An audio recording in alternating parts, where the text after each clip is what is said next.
Only after I died did I realize that the little delinquent girl, Jessica, was the female lead of this world. She fell in love with my childhood friend at first sight, and never stopped chasing him. In the end, that aloof, untouchable flower on a high mountain was dragged down into the dust and turned into a love-obsessed fool willing to live and die for romance. Chapter 1. After coming back to life, I finally understood this world was a sweet romance novel. Jessica was the heroine, and my cold, elegant childhood friend Diego was the male lead. Their messy entanglement, the wild bad girl and the stoic honor student, made readers swoon and scream.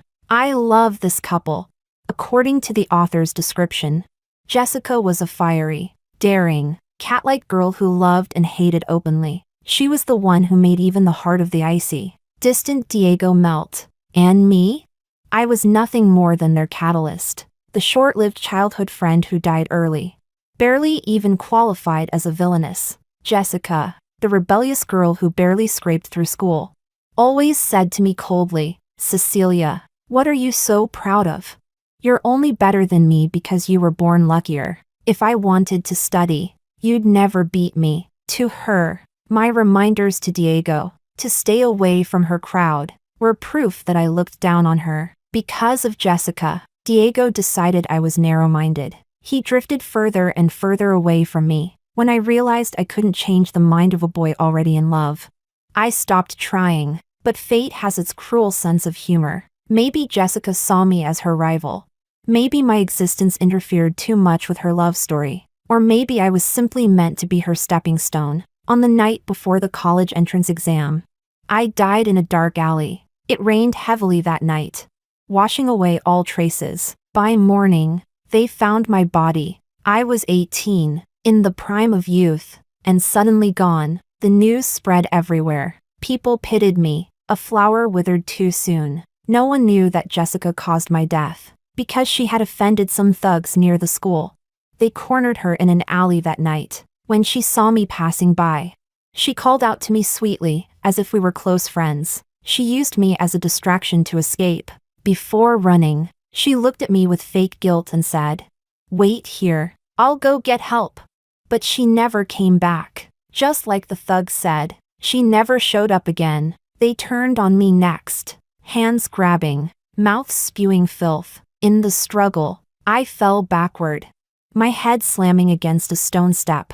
Blood spilled everywhere. The boys panicked and fled, and I fell asleep forever, never to wake again. Chapter 2. After I died, I became a ghost. I watched my mother faint from grief at my funeral. I watched Jessica, escorted by my brother, standing before my tombstone, saying she was sorry, begging for forgiveness for her cowardice. Because of my death, Jessica found redemption. She decided to start over. She wiped off her heavy makeup, erased the red spider lily tattoo on her shoulder, dyed her blue hair a soft chestnut, and cut ties with her rebellious friends. Like that, Jessica, the reformed bad girl, became the new goddess of the campus. Under Diego's tutoring, she began studying hard, and as always, the universe favored her. In just 1 year, she went from last place in the grade to the top 5. Everyone admired her, in her shining heroine's aura.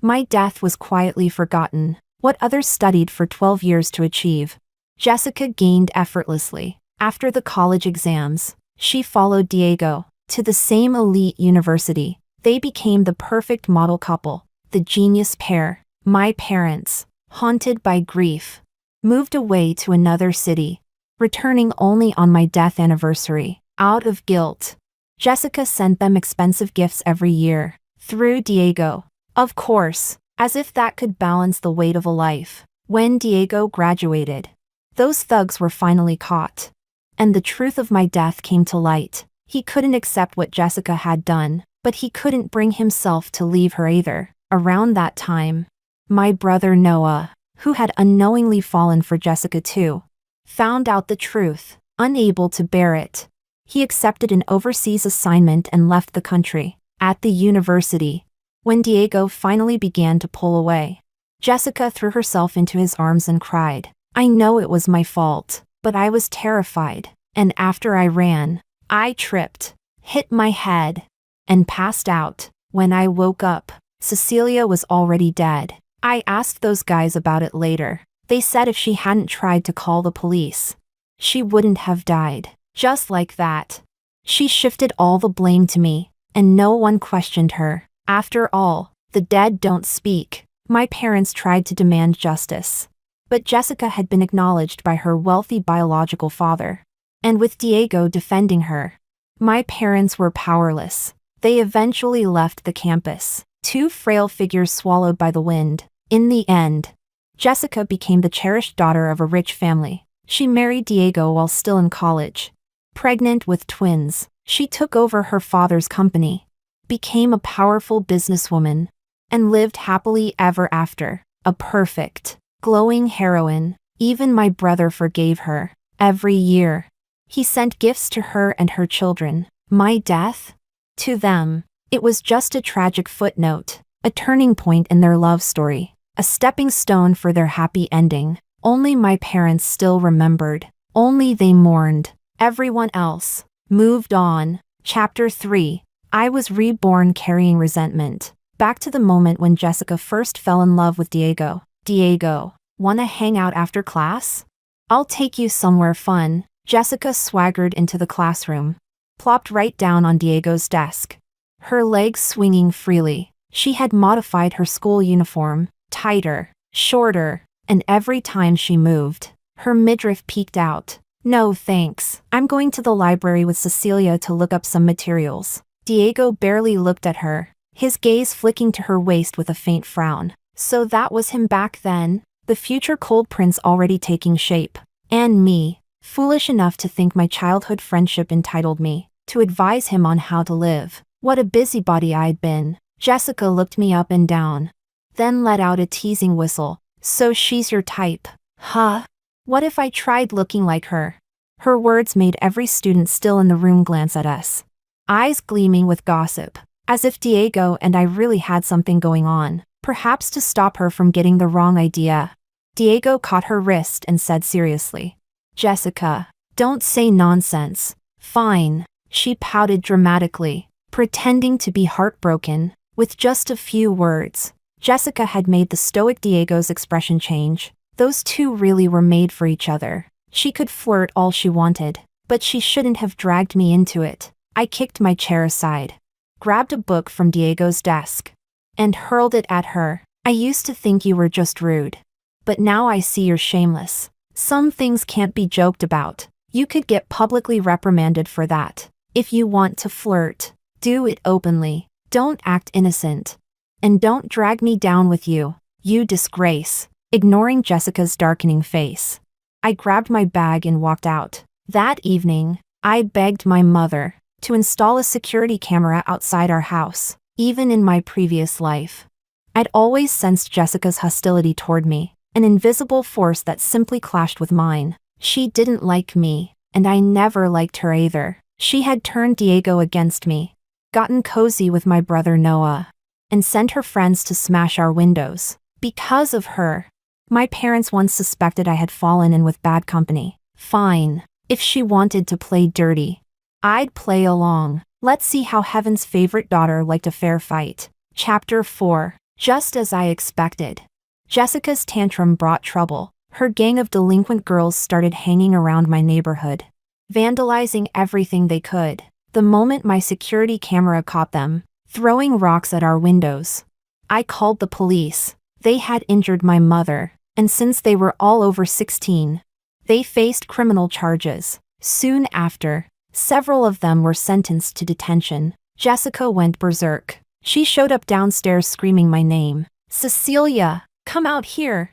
You think you can mess with me?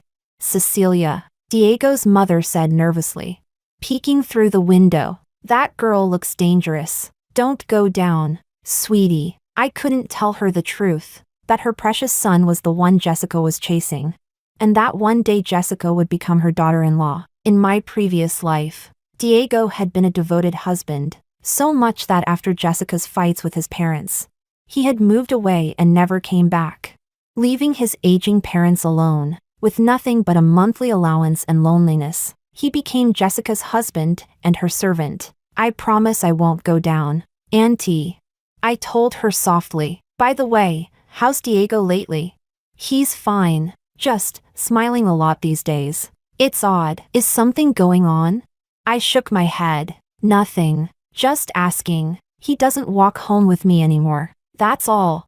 Who would have thought that my 10 years of friendship with Diego meant less than the 2 months he'd known Jessica? Downstairs, when Jessica realized I wasn't coming out, she kicked the wall hard, then limped away, a ridiculous sight. Chapter 5. Eventually, Diego's mother found out. According to my mom, she had gone into Diego's room and discovered a perfume-scented girl's jacket and a delicately wrapped bracelet box. That bracelet, Diego had scrimped and saved to buy it for Jessica's birthday. And even years later, when Jessica became a millionaire, she still wore it. The faded symbol of their pure love. You'd better not start dating early, young lady. My mother scolded, tugging my ear. Study hard. Your father nearly lost it last night worrying about you. Your aunt cried all night. That boy's behavior broke her heart. Diego, the once well-behaved boy, had argued with his parents for Jessica's sake. He'd even shouted at them. We used to think he was just shy. My mom sighed. Now we see he just picks and chooses who to be kind to. All for that girl. We don't understand what's gotten into him. She didn't know yet that my brother Noah would one day fall for Jessica too, and forgive her for everything. 2 brothers in arms, both enslaved by love. Mom, I asked innocently, do you know who the girl is? No, he refuses to say. Your aunt plans to ask the school tomorrow. I nodded, staying silent. Because of Jessica, Diego became defiant. He wanted everyone to know how wonderful she was. Cecilia, can you please talk to my parents? He begged. They adore you. Help them understand Jessica. She doesn't deserve their hatred. I said nothing. I could help anyone, except her. I would never forget how she let me die. Cecilia, Diego pressed. Jessica said she didn't know her friends would attack your house. They're in detention now, let it go. He ran a hand through his hair, frustrated. His obsession plain. I took a slow breath. Diego. I'm curious. Why do you like her so much? Because when I'm with her, I'm happy, he said softly. She's light, carefree.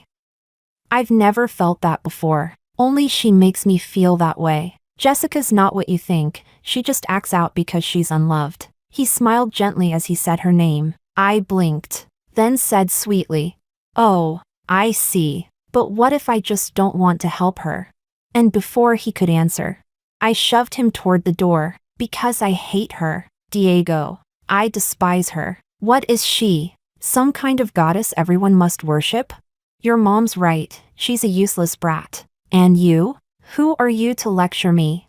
I slammed the door in his face. From that moment on, our friendship ended for good. Chapter 6. During the National Day break, Noah came back, saying he was meeting an online friend. In my last life I didn't think much of it. Now I have a hunch that online friend is Jessica. You look upset. Your brother's back and you're giving me the cold shoulder. Did I offend you somehow? He pinched my cheek, then pulled an Oxford dictionary from his bag and handed it to me. Noah is still all sunshine at this age, nothing like the desolate, lovelorn man he'll become. I set the dictionary aside and asked instead, do you know who that online friend is? A guy or a girl? Not really sure, but they seem straightforward and easygoing. We get along great. From Noah I learned they'd met online, shared playlists, discussed movies, hobbies, talked about everything. On the second day of the holiday, Noah went to meet this so-called friend. I tailed him when Jessica showed up in a flashy leather jacket at the plaza. Even though I was prepared, I was still shocked, so Noah fell for Jessica this early. Adults think Jessica is improper, but to boys who admire her, she's the epitome of individuality, brash, unrestrained, a thorny wild rose, thrilling in the extreme. As Diego once said, something we boring good girls can't compare to. They chatted a long time, then went to the mall to ride the aerial go-karts. Noah looked genuinely happy. When they came out, I walked over with milk tea. Smiling. Brother. Jessica froze. Looked from Noah to me. Studied me. Then realized. Noah. Cecilia's your sister? I didn't even notice at first. Chewing gum. She gave a cold snort and looked me up and down with contempt. Then she slung an arm over Noah's shoulder and smiled. Since she's your sister, let me give you some advice. Tell her to stop being so nosy. If people don't like her, she shouldn't shamelessly play the homewrecker and ruin other people's relationships. It's disgusting. She never said Diego's name, but the disgust in her voice made it obvious. She assumed I'd complained to Diego's parents out of jealousy. Seeing Noah glance at me, puzzled, I curled my lips into a smile but dropped my voice a degree. Jessica, your family's loaded. You can afford to be willful and never worry about the future. Diego is different. He's his parents' hope. Because of you, he learned to lie, not come home at night, and talk back to elders. You think his parents don't notice? How ridiculous. As if you're the only smart one and everyone else is stupid. As for something I said must have hit her pride. Jessica clapped her hands over her ears and screamed for me to shut up. She looked so fragile it instantly triggered Noah's concern. He grabbed my shoulders, telling me to stop. I shook him off and kept going. And about your so-called love, you're taking yourself way too seriously. You treat Diego like treasure. In my eyes, he isn't even worth a blade of grass. I've never liked him. Don't assume everyone wants to take things from you. It's exhausting. The moment I finished, a slap cracked across my face, hard and sharp. My head snapped to the side. I didn't move. Noah, suddenly clear-headed, reached for my burning cheek, hands shaking. I dodged him. Cecilia, I didn't mean it. Things got out of hand. I didn't think. Come on, I'll take you to the hospital. When I stayed silent and didn't follow, Noah panicked. Silence hung in the air. Jessica squatted on the ground, hugging her head and crying. Noah was torn, at a loss. If you like her so much, then recognize her as your sister, emotional sister, real sister. I don't care. Noah, I don't want you anymore. I wiped my tears, pulled the dictionary he'd given me from my bag, threw it on the ground, and ran. Chapter 7. By the time Noah got Jessica home and returned, he found I'd already been taken to the hospital. Fortunately, the eardrum perforation from the slap wasn't severe. With care and medication, it would heal. Because of that slap, my father nearly threw Noah out of the house. After all, I'm the one he dotes on most. The day Noah returned to school, he came to the hospital to see me and said he shouldn't have hit me. Cecilia, I was wrong. Please forgive your brother. Just this once? I wanted to answer, but I remembered how, in my previous life, he left our parents and went abroad for Jessica, playing godfather to her twins and spoiling them. The thought turned my stomach. I shook my head, got up, and went to the restroom, silent refusal, with the three-way mess exposed early. Noah cut contact with his online friend once he learned Jessica was the girl Diego liked. He bought me a pile of snacks to apologize. I wouldn't eat them and mailed them under his online alias to Jessica. Isn't that the adoration she craves? I stayed home a month to recover. When my ear finally healed, I returned to school. Senior year was at its tightest stretch. I had no time to track Diego and Jessica. I only heard they were publicly reprimanded at the flag-raising ceremony for dating early. News that Diego was dating a sophomore girl spread everywhere. I couldn't avoid hearing it. His mother was called to school multiple times. Jessica had no elders at home to rein her in and acted utterly unconcerned, infuriating yet unassailable. I only pitied Diego's parents. Cecilia, no wonder you don't walk with Diego anymore. Hey, how did it feel being the third wheel back then? My desk mate nudged me, eyes sparkling with gossip. Don't know, don't care, doesn't matter. Go ask the people involved. I pushed her away and kept doing practice problems. Right now I barely had time to drink water, let alone fuss over their sweetness. They're the male and female leads, heaven will pamper them. They'll get into great universities even while dating. But cannon fodder like me? If I want what I want, I have to fight for it with everything I have. Chapter 8. Diego, come with me. I've got something for you. As soon as the bell rang for evening self-study, Jessica ran into the classroom with a gift box in her hands, all smiles, insisting Diego follow her out. After the two of them left, a few curious boys sneaked after them. When they came back much later, no matter how everyone pressed for details. They refused to say anything. On the bus afterward, perhaps deliberately, Jessica giggled and teased Diego in front of me, not stopping until his face turned bright red. "Grandma, please take this seat." I got up to offer my spot to an elderly woman nearby, only for Jessica to plop herself down first. She glanced at me and muttered, "What a hypocrite. Still pretending to be a little saint." "Right back at you," I said calmly, seeing her about to start a fight. Diego quickly intervened.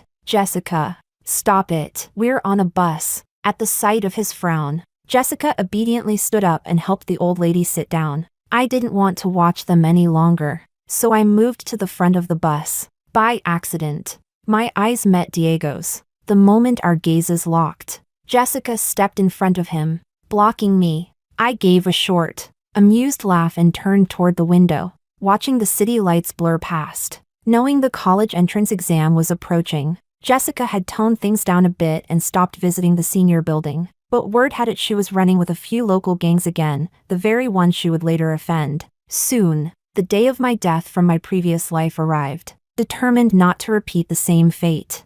I refused to go out, even faking sickness when my mom asked me, just as before, to buy soy sauce. Later, I saw Diego from the window, walking unsteadily down the street. Something was wrong. By evening, news broke that Diego had been rushed to the hospital, Jessica at his side. A shattered right hand meant he could no longer take the college entrance exam. The school's top student, ruined overnight. Everyone was stunned. In the hospital hallway, Jessica squatted in a corner, eyes empty. When Diego's mother arrived and saw her, she stormed forward in fury. If her husband hadn't held her back, Jessica might have been struck. The story's path had changed. The one injured wasn't me this time, altering everything that followed. Seeing Diego pale and unconscious on the bed, Jessica no longer wore that indifferent expression from my past life. She gathered her so-called gang and swore revenge. No one knew how it ended, but Jessica, beaten and bruised, did not awaken to redemption as she once had.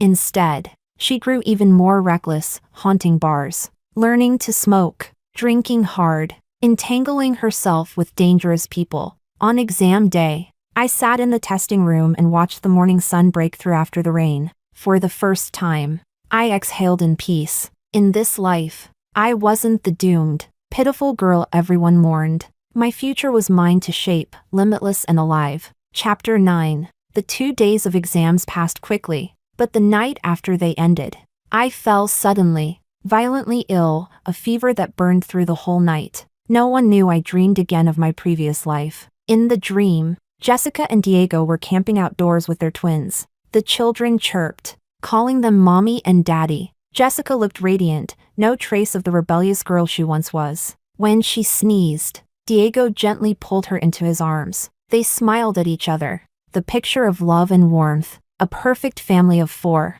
almost too perfect to disturb. Then, from the distance, a stranger approached, face hidden, dressed head to toe. Everything happened too fast. A deafening bang. Flames soared to the sky. The family of 4 and the stranger perished instantly in a man-made explosion. Perhaps that was the true ending of the previous life. And with that thought, I no longer felt bitterness. Good and evil always circle back. Everyone pays their price in the end. The fever raged for 3 days before I woke. When I opened my eyes, my parents were leaning over me, teary-eyed yet still scolding. Told you not to kick the blanket at night. Look at you, sick in bed within 4. Who do you blame now?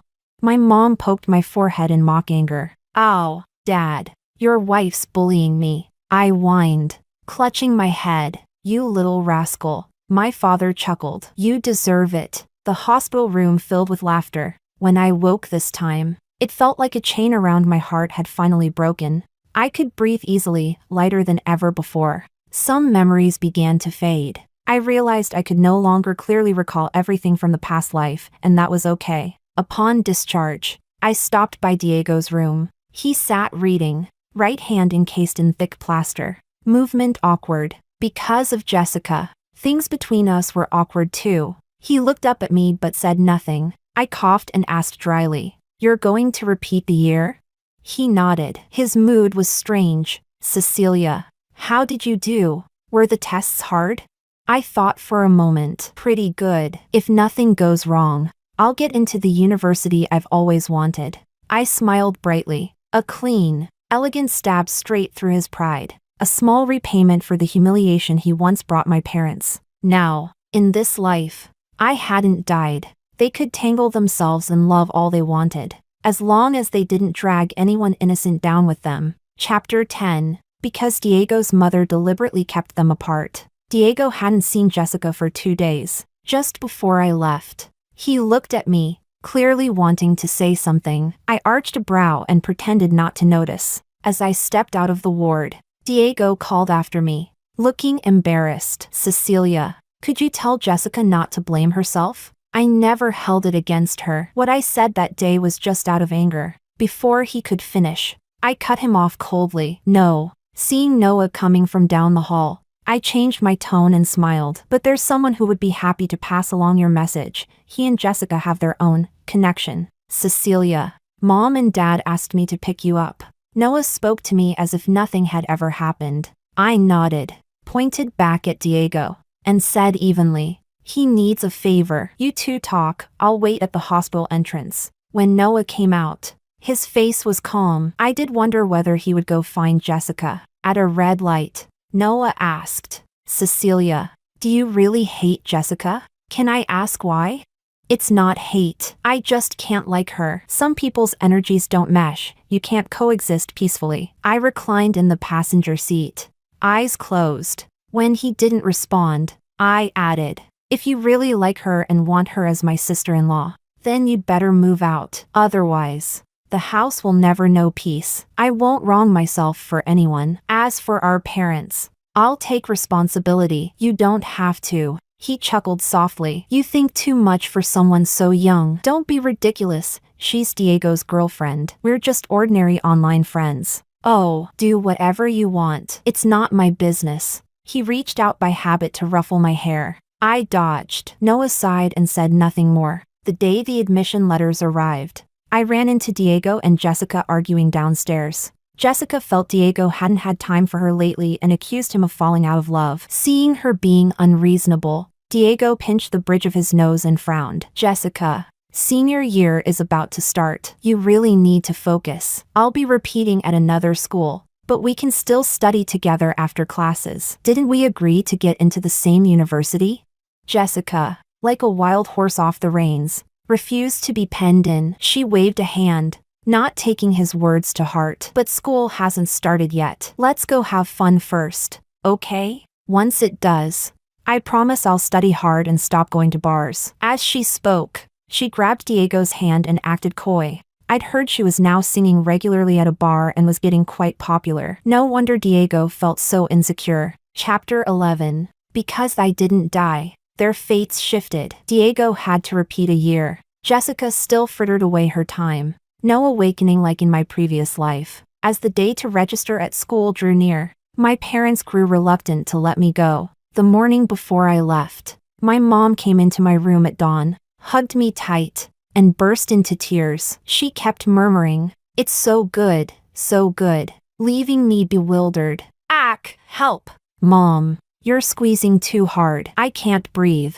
I may have worried you both a bit, but you raised me this far. You should at least recoup your costs. Better let me live well," I joked. At that, Mom finally stopped being sentimental and swatted my thigh. What nonsense. Up you get. What kind of girl sleeps in like this? Through my sleep-blurred eyes, I thought I saw her shoulders trembling. After she left, I glanced at the clock, only 6 a.m., and rolled over for more sleep. When I woke again, Mom was back to normal, though her eyes were still a little red. Here, sweetie, eat more. You've gotten so thin. Dad piled my bowl high and stared at me with shining eyes. Okay, thanks, Dad. Maybe because the parting was near, my eyes suddenly stung. Tears fell into my bowl, and I felt a little ridiculous. Neither of them went to work that day, saying they'd help pack so they could see me off tomorrow. That night, Mom came to sleep with me. She held me gently,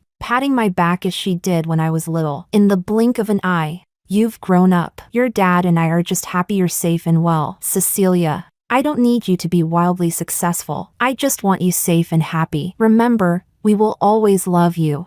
I wrapped my arms around her waist, tears sliding out silently, missing the off note buried in her words. "In my last life, I died too young, forcing them to bury their child. In this life, I still haven't had much time with them, and now I'm leaving again." I fell asleep in my mother's arms. The next morning, I was startled to see so many new white hairs at her temples. Because my university was in province, we arrived quickly after I'd made my bed and arranged my things. Mom kept fussing over me. We just agreed I'd come home whenever I could, but she made it feel like I was leaving forever. "Cecilia, be good. Don't get sick," she said, hugging me, voice choked. Watching them walk away, a scene from my previous life flashed through my mind. My nose stung, and I couldn't help calling out, "Mom, Dad."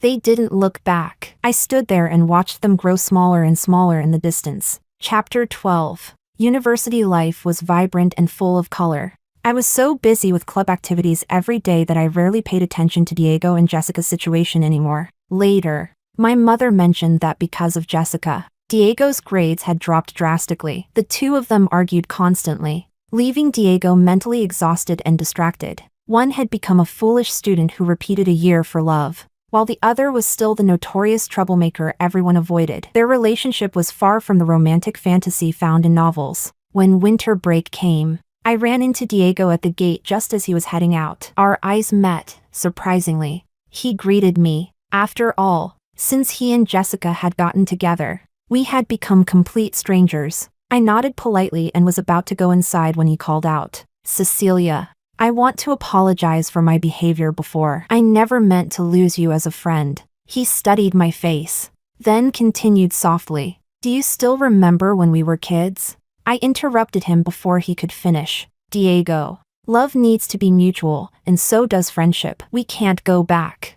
"I'm sorry, I went too far." He gave an awkward smile, trying to hide his embarrassment. If he could start reflecting on himself, that only meant his relationship with Jessica was falling apart. Maybe the world really did revolve around those two, because somehow, all through the break, I kept bumping into them while they were fighting. Jessica loved to play around, and there were always one or two new admirers chasing her. Naturally, Diego started to panic. One day, Jessica, dressed especially provocatively, blocked Diego's path. "He's just a friend. There's nothing going on between us. Why won't you believe me?" Diego looked straight at her and said seriously, "Jessica, let's break up." "No, I don't agree. You promised you'd never leave me." Jessica panicked, clutching Diego tightly, refusing to let go. I said, "It's over." His tone was final, lowering his gaze to hide the sorrow in his eyes. Diego spoke hoarsely, "My mom was right. We were never the same kind of people. You long for freedom. I want stability. I hate the places you go. We've fought countless times. You never really listen. I'm just too tired. Please, let me go." Jessica was proud, fiercely so. Hearing that, she stopped begging, slapped him hard across the face, and sneered, "Guess I was wrong about you. You're just like the rest." Before the new year even began, they had broken up completely. Their destinies diverged sharply from the path of my previous life. After the breakup, Diego threw himself into studying,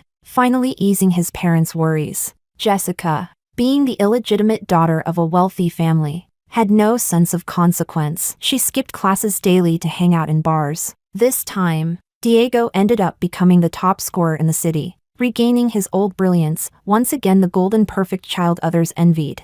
I had thought the male and female leads would somehow find their way back to each other. As stories always go, trials before reunion. But reality had other plans. Diego enrolled in a northern university thousands of miles away. Jessica, soon after, accepted someone else's confession. The two never crossed paths again. Chapter 13. In my senior year of university, I was torn about where to go after graduation. One day, while clearing my mind on a pedestrian bridge, I came across a Taoist priest offering fortune-telling services. As I passed by, he suddenly called out, "Miss, would you like me to read your fortune?"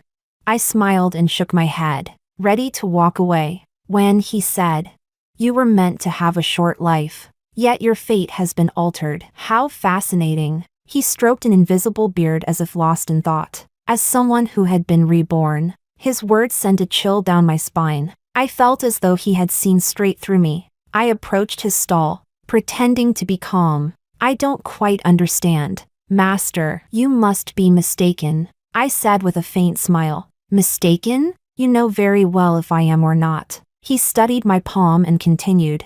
Destiny is fixed, but fate is mutable. According to the original trajectory of your life, you were supposed to die at 18, but someone used a lifetime's worth of good karma to give you a chance to change your destiny. I'm guessing I'm not wrong, am I?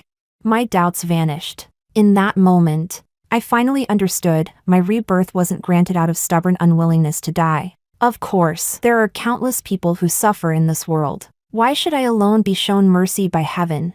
He sighed and patted my shoulder. When parents love their child, they plan for them long and deep. From birth onward, unceasingly treasure the little time left with your parents. Child. Then he packed up his things and left. Suddenly, I remembered the day before I started college. How strangely my parents had behaved. More than odd. It had felt final, almost as if they weren't my current parents, but the parents from my previous life, who had come just to see me one last time. That dream flashed through my mind. And in that instant, all the confusion I'd carried for years finally made sense. I smiled bitterly. So that's what it was. All of it was because of me. After graduating, I returned home and found a quiet, easy job. I spent my days clinging to my parents, and though they complained I was too dependent, I could tell they were secretly happy to have me around. Later, at 26, I married Sam, a senior from my university. We had dated for 3 years before naturally settling down together. After marriage, we bought a small apartment across from my parents' house. I liked knowing they were close enough that I could see them from my window. Over the years, Noah rarely came home. His business had failed, and he hadn't recovered. When I received Diego's wedding invitation, I was already 5 months pregnant. The bride wasn't Jessica. Rumor had it she was a business partner, a woman who had supported his career. At the wedding, the bride was poised, confident, and elegant. Diego looked at her with eyes full of love. Who would have thought? The Jessica he once loved so desperately had truly become his past. Businessmen value profit above all. Since Jessica never achieved the success she had in my previous life, her family never brought her back or trained her for the business. The family already had a new heir. There was no longer a place for her. A few short years later, no one knew what had become of Jessica. Some said that after graduation, she became the mistress of a crime boss, a woman kept on the wrong side of the tracks. Walking a road with no return. Chapter 14. When my child turned 3, my parents' health began to decline. Just as that Taoist had said, their bodies started to weaken rapidly. Mom. I leaned against her shoulder, my throat tightening as tears welled up. If I hadn't been born, would your lives have been easier? Sometimes I feel like I came into this world just to make you suffer. Don't talk nonsense. She patted my back, her voice calm but firm. You're far more filial than your brother. Without you, your father and I might have died from the anger he caused us. We used to worry about you. She continued softly. But now that we see how kind Sam is to you, we can finally feel at ease. Just try to fix that temper of yours. Stop bullying him all the time. I couldn't help rolling my eyes. Mom. Sam's not some poor victim. He's smart. He just pretends to be pitiful in front of you. When did I ever bully him? She chuckled, ruffling my hair affectionately. All right, but don't say such depressing things again. Cecilia, your father and I have never regretted having you. We love you very much. Yeah, I know, I whispered. After that, I never brought up those gloomy thoughts again. Deep down, I had always known they truly loved me. Fortunately, companionship is the longest confession of love, and I was grateful that I could keep them company for as long as life allowed.